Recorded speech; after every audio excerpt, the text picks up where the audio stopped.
Alright everybody, welcome back! So, I originally did not plan to do a Gripen video this week, but I figured it was a great time to do so, talk about exactly why it has been so good for so long, because it has been a few months since I made a Gripen video, and we do have some Gripen news coming up as well, which I am personally pretty excited for, although I have a feeling a lot of y'all will not be. Going back to the beginning for a second, ever since the Gripen has been introduced, it has been an incredibly good spot for the meta of War Thunder, and I have a feeling that was by design. It had been a while since Sweden had like a meta jet. Same thing for Britain. They both hadn't had a meta top tier in a while, and it was a great choice for Gaijin to get more people to go ahead and spend money on premiums to grind those two trees, which is good for them, right? They very much overtuned it, and unlike other jets, there is literally no information available on the flight performance of the Gripen. We have two stats to work with, a 20 degree per second sustained turn rate and a 30 degrees per second instantaneous turn rate.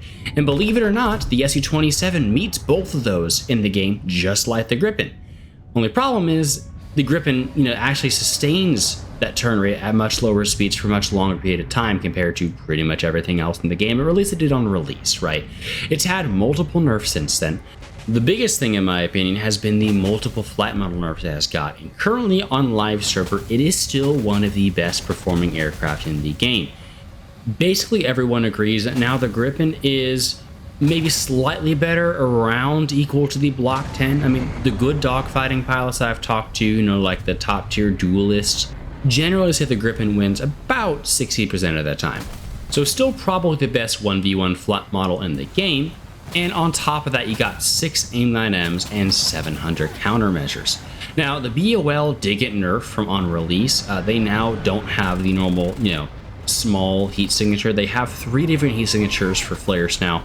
You have your large caliber, the stuff like the Mi-23 has, and the Su-27.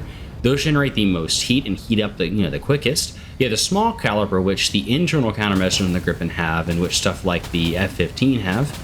And then you also have the tiny BOL ones as well, which have the least amount of heat, but they fire them 2 at once now. So they generate a little bit more heat, combined than a single normal flare does. So getting back to where we are now, this leaves us with a plane which is still very oppressive in the current meta, but is at least somewhat counterable, unlike whenever it first released. The affected countermeasures have been roughly halved, although it still does have more pops than basically every other top tier. Its flight performance is still better than basically everything else it sees, and the one plane that might hold a candle to in a dogfight has 6 AIM-9Ls. Or in the case of the F-16AJ, 2 Sparrows and 4 AIM-9Ls, but still not a massive difference. Oh, while also only having 60 countermeasures. So I saw something interesting whenever I was checking the devlog for this update, because if you may remember, there are a bunch of flight model changes that are coming. I've covered some of them already, stuff like the MiG-23ML, stuff like the MiG-21 BIS or J-35XS, right? And by the way, their entire family is getting affected. All MiG-21s, all MiG-23s, all Drakens are all getting nerfed. Oh, the Viggen as well, right? And then I saw beneath that, JAS-39, 1 degree per second turn rate nerf, which is actually a pretty sizable nerf. Now, to put it in comparison, the last nerf that I covered for the Gripen, which put it roughly on par with the Block 10, maybe a little bit better, of course, but close enough, was a 0.5 degree per second nerf. Just to put things into perspective a little bit. If this nerf goes through, which by the way, it wasn't there on dev whenever I checked, we might be getting to the point where stuff like the F-16C and the F-15s are starting to become roughly on par with the Gripen in terms of flight performance. And then the Gripen next patch, its weaponry is pretty good, don't get me wrong. I mean, you still get 4 AMRAAMs, but assuming they do lower the multipath height to 50 meters, having 6 or even 8 AMRAAMs might actually be effective, unlike what I was expecting. Having basically unlimited countermeasures will still be very nice when you're going defensive against these activator homing missiles, but it will definitely put a little bit of a hamper on its ability in these new matches. Unfortunately though, this is just kind of too late, because it has been 6 months since the Gripen came to the game, and at this time, if you're playing top tier and you weren't on the team with the Gripens, which luckily most of the time it was mixed, but on the off chance you got one of those games where only Sweden or only Italy was on the enemy team, right? There was a very good chance you just would simply get swarmed. But before I go, these shenanigans trying to get the Gripen down to a balanced and somewhat realistic level has put something on my mind, is that Currently, if something was drastically overperforming, we can just go ahead and find the sources online. But we're starting to get to the point now where the stuff we're going to be adding, we can't actually find any flat model data on. I believe we're going to start seeing this more and more in the future, like say, for example, with a Eurofighter that is most likely coming sometime in the next year, I'd reckon.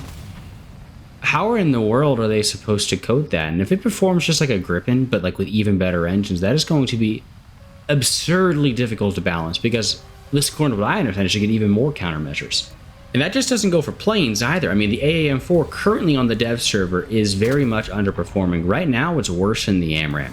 Now, I know that it's just because it's placeholder and is almost certainly going to be changed by the time it comes to live, but they've rejected everything people have tried to get the AAM4 changed with, because there's nothing that is either considered a valid secondary source or primary sources in general.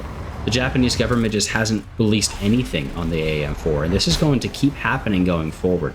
And what worries me isn't necessarily the realism aspect of things, it's trying to get things fixed that are game-breakingly overpowered, right? That shouldn't be that way. But Gaijin has it that way. How are we supposed to get that changed if we can't prove that is wrong? I really think Gaijin is going to need to change something when it comes to how these bug reports work, especially with how many document leaks they've been having. When we're adding more and more modern stuff, like I wouldn't be so shocked if in the next few years we got stuff like the F-22, for example. Can you imagine if some War Thunder player like tries to go ahead and leak F-22 documents? That would be absolutely terrible for Gaijin. And of course for the US military industrial complex as well.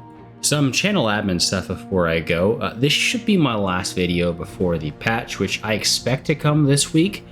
I don't know that for sure, to be completely honest with you. Gaijin doesn't tell me literally anything about when the patch is coming out, just like y'all, so I'm about as much in the dark as y'all are.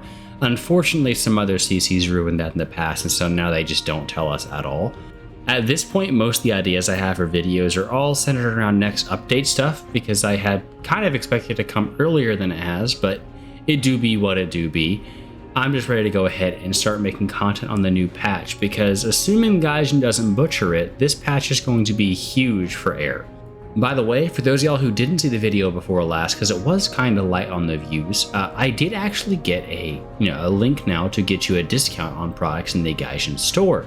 Now, I have a decal in the works, don't have one yet, so don't expect to get a decal if you do purchase them using my link.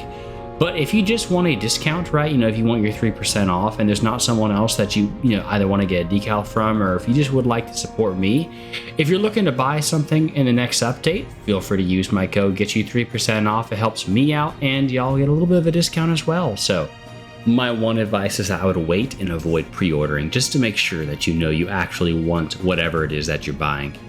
In any case, hope you enjoyed the video. Let me know what y'all think in the comments down below, and I'll catch y'all next time. So, peace, y'all.